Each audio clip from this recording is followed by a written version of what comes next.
اللهم صل وسلم وبارك على سيدنا محمد وعلى آله وصحبه أجمعين.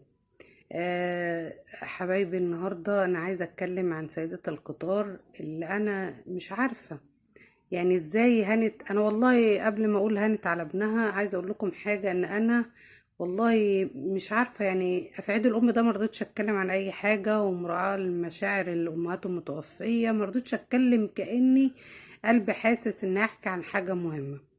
النهارده عايزه اتكلم عن سيدة القطار اللي هي ابنها اللي بتقول رماني قدام الباب ومشاني وايا كان إيه الزعلة وايه الموضوع.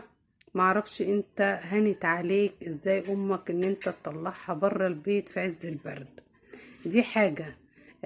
تاني حاجة، ايا كان الزعلة ايه هي، ان انت تمشي امك وهانت عليك تبات في شارع ولا تبات قدام باب ولا بيت. انا معرفش قلبك ده ايه، بس ما علينا. انت مشيتها وهي عشان تحت ربنا حاجة كويسة، ربنا نجاها ووقف معاها.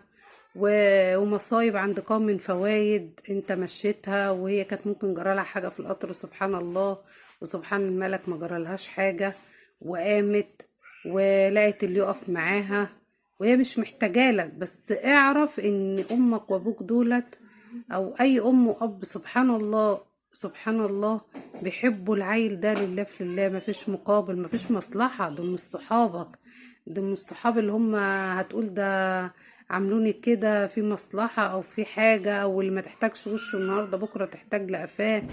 ده امك، يعني هانت عليك ازاي انا مش عارفة. يعني دايما انا ومعايا بنت خالي كده نتكلم نقول ايه، ده الام والاب دول الحاجة الوحيدة اللي بيحبوك لله في لله بدون اي مصلحة. انا معرفش هي هانت عليك ازاي. هل انت هتعيش مرتاح بعد كده؟ هل انت فكرك انت ربنا هيبقى راضي عنك؟ هل انت هتشم ريحة الجنة؟ انا مش عارفة اقول لك ايه بصراحة. وانا بتاني مرة بشكر قناة اليوم السابع ان هي بتجيب كل جديد وبتجيب الحاجة المهمة المفيدة، ما بتجيبش اي حاجة على الفاضي والمليان. بس يا رب غيرك يتعظ. انت بقى خلاص، انت كده ختمت دنيتك بان انت غضبت امك، دي حاجة برضو ترجع لك انت. بس يا رب محدش يعمل زيك تاني، وافتكروا ان الام دي حاجة ما تتعوضش. انا في عيد الام مرضتش اتكلم عن عيد الام، مرضتش اتكلم ليه؟ ان انا مهما تحكي الام ديت ما توفيش اي حاجة، اي حاجة من اللي هي شافته عشان ترضيك، عشان في ليلة سهرت عليك وانت تعبان، عشان حاجات كتير. دي بتتحس مش بتتقال يعني. وافتكر تاني ان الام يا جماعة والاب محدش بيحبك قد امك وابوك، وبيحبوك تاني مرة بقولها لله في لله، مش مستنين مقابل. دول مش صحاب او مصلحة او مش عارفة اقول لكم ايه. انا بشكر تاني القناة اللي هي عرضتها، ويا رب محدش يقلدك او حد يأذي امه وابوه زي ما انتوا بتعملوا.